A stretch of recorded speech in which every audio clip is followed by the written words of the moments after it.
Happy New Year! I hope that you too have had a good couple of weeks off and that you're feeling refreshed and rejuvenated and you're filled with enthusiasm for the growing year ahead. And no doubt you'll have probably received some gardening gifts from your loved ones, and I too have had some gifts. I got some vouchers for a local gardening center, and Josh got me a new trug for the garden and also some books, but I'll get to those later. What I wanted to talk to you about today is that although it is winter and it's really cold in a lot of places, we can be tackling garden planning, using January to really think about what we'd like to grow, to take stock of what we have, and to make a plan. Because in most places, you wouldn't sow any seeds in January, with a couple of exceptions, and only if you have grow lights and heated propagators. So that gives us essentially a full month to think about planning and a plan of attack for the garden. And doing this right now will help to ensure gardening success. And so I'm going to take you through 5 things that I'm doing right now and that I think will help you too, to make sure that this year is going to be an amazing year in the garden. Before I tackle that first thing that I'm doing to plan for the garden, we have actually been doing some garden work outside here in the home garden. And you'll know from my previous video that I've been planting minaret trees out in the garden. And Josh and I have finished planting the last 4 of them, and those 4 are going to be trained over garden arches. And they're just really inexpensive metal arches. They're not very sturdy, which is why each of the trees has a wooden stake. But the idea is to use those arches as a framework to grow the trees over. And eventually the trees will be in a final position and growing in an arch that we can walk through and pick fruit off as we walk under, and it will just look beautiful. And I know so because I've seen it done by another gardener, and you can see that video as well. So my interview with Wade Muggleton, very inspirational, especially if you are a lover of fruit and growing fruit. We've also been filling beds, and we've got 2 left to fill. And after that, it will be finishing the wood chip pathways around all the beds. And then the garden's going to start looking really finished. And there are a few things growing in the beds right now, but it's mainly going to be in spring that they come to life. And until then, the greenhouse is going to be a place where I'm raising seedlings. Also here in the house in the early part of the year, beginning in January, so the last week of January, first week of Feb, I'll be starting to sow things like eggplant, aubergines, and chilies. But before we get to that, let's not jump ahead. We do need to think about the garden plan, or at least I do. And the first step that I take is I go through my seed collection. Last year, I shared my new photo box organizer with you. And this is honestly the best seed organizer I've ever used. I have each of the boxes labeled how I'd like, and that's a great way to keep track of your seeds because it can be really personalized. And what I'm doing now in January is opening up each of these compartments, and I'm going through the seeds. And I've got 2 compartments open over here. The top one is peas. And I only have 2 different types of peas in there. Meteor, which I sowed in autumn and is growing on in the greenhouse right now, and a sugar snap pea called Sugar Ann that I started growing last year and I really like. And to be honest, these are the only peas that I plan on growing this year, so I don't need any more peas. But what I'm looking for is the best by date of them. This one is actually expired by a good couple of years now, but as you saw, it germinated just fine. Peas have a germination rate that is actually very reliable past what the packet says. So the bigger the seed, the longer they last. Now, for seeds like beetroot and carrots and onions, it's less so. So you do really need to stick by the seed best by date. And a lot of these in here are well within their date, but I know for certain that I wasn't a fan of growing the rainbow mix of beetroot because there just wasn't enough variety for my taste. But I do want to grow yellow beetroot, a lot more of it this year. It's just really sweet. And so I'm making a note of that I need to order some of those seeds. But essentially just going through what I have, also writing down what I have as well so that I can ensure that I have the seeds that I need for this year and that I can remember what I have so I don't end up wasting seeds.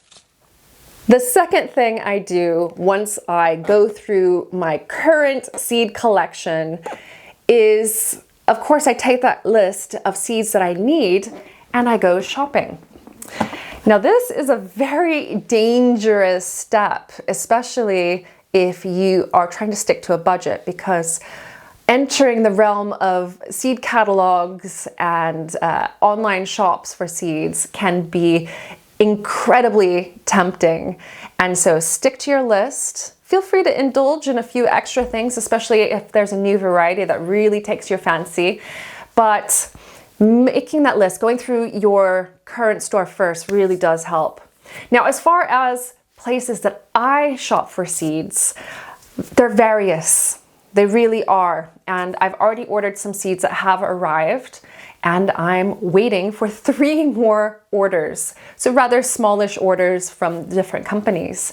And I order from the Real Seed Catalog, which is an organic local seed company, and they're all heritage and organic varieties. I have also placed an order for the first time with Nikki's Nursery, which is the smallish nursery in the UK. But I also order from the big guys too. And I have placed orders in the past with Thompson & Morgan, and I found it to be fine. I know a lot of people have said that they aren't very happy with plants that they get from Thompson & Morgan. I've not had that issue. But as far as seeds, I tend to order from Sutton's for a lot of the extra things. So like the generic types of veg that don't have to be as specialized as getting it from the Heritage Seed Library or from the Real Seed Catalog. And I do that as well because Sutton's offers allotment tiers 50% off seeds if you sign up for their scheme. And as the secretary of my association, I signed everyone up for it, so our association. And so everyone gets 50% off of seeds out of the ordinary catalog and 15% off everything else. And I know that King's Seeds in the UK do something similar. And I'm not quite sure about seeds in the US, but I am talking with someone at the moment about their seeds, and I might be offering a discount sometime in the future, and they ship worldwide as well. So we'll see about that. I'll keep you up to date. So when you're thinking about where you want to buy seeds, so think about the varieties that you want, if you want them to be organic, if you want to support small business, but also think about the cost as well, because gardening can be incredibly expensive. And so if you can save money on seeds now, it will pay off in the summer. The next thing I do, once I have those seeds ordered, I've got a list of what I have, is I just roughly sketch out my growing space.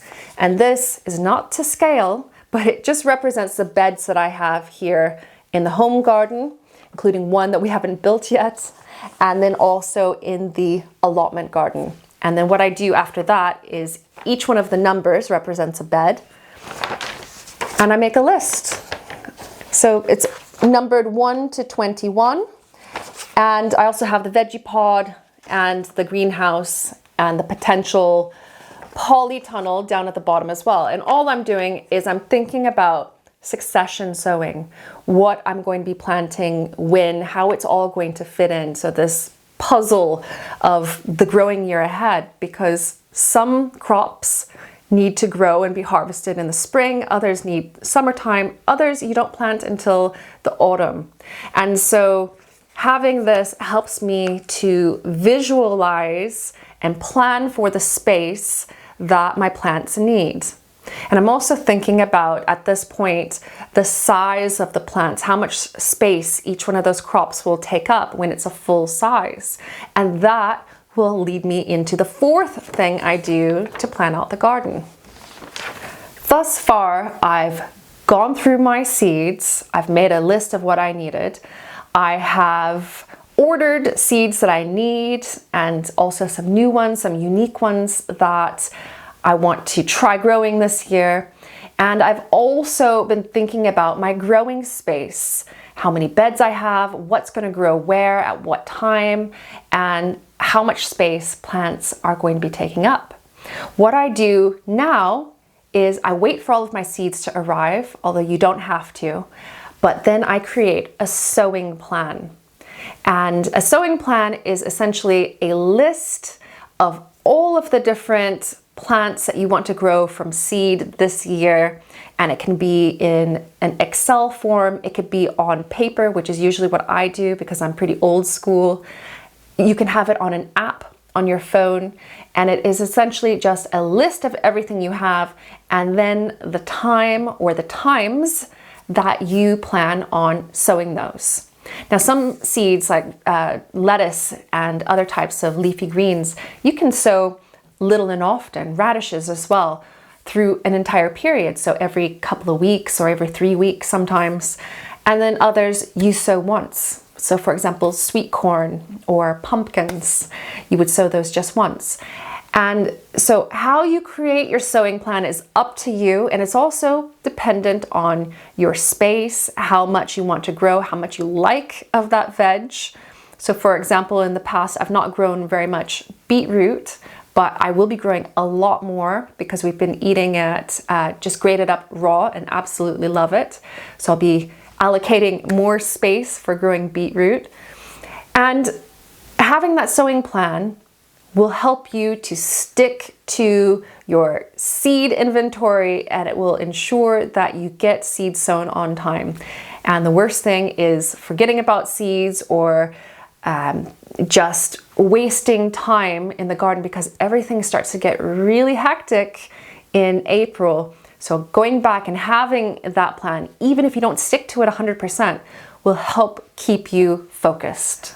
Winter is for planning, but it's also for learning and for dreaming. And you can use this time to be really creative in your mind and also to get inspired by other gardens and other gardeners. And so the fifth thing that I like to do in January is to read books. And I got a couple of books for Christmas. One that isn't necessarily gardening, but does relate to gardening. So Josh got me How to Brew, because I'm interested in brewing beer this year, and I would like to grow some hops as well. So this is just something to think about. And you can also think about other ways to preserve and use your harvest. And this is a book that I'm reading as well. This is fantastic, The Self-Sufficient Herbalism. And it takes you through harvesting and processing herbs for medicinal uses mainly. And this is honestly the best book of that genre. Josh also got me Monty Don's new book, which I have yet to crack into. Looking forward to it though. Everyone loves Monty. And I have a stack of books. I have an entire bookshelf here that I refer back to, but one that is really getting me excited is this book by Alan Carter, Food Forest in Your Garden. And I'm thinking about my original garden plan and the orchard that I had down below the main growing space. And I'm thinking of ways to change that up to maybe investigate forest gardening. It's just something that really appeals to me. So this is really getting me inspired.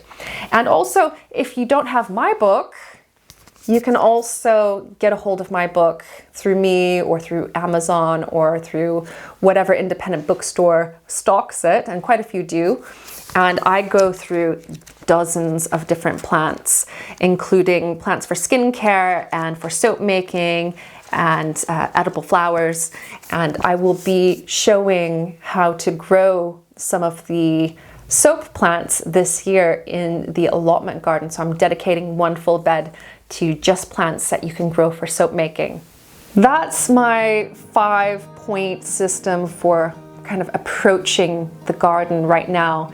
And there are other things that I am doing right now as well, cleaning my tools and also organizing my shed and my garden store. And I have an entire video on how I approach that using the KonMari method, which I put out last year or the year before. And honestly, clearing things out, getting organized right now, not just seeds and sowing plans, but your entire garden, your shed, everything that you have in your house related to gardening, and taking stock of that is really, really important. And it is satisfying too, just getting that fresh start on the new year before things start to get mad. Thank you so much for watching. And also, if you have any other tips that you like to use to get on top of the gardening year, leave those as a comment down below. And I'm sure that they will help me and others to start planning for 2022 in the garden. See you next time.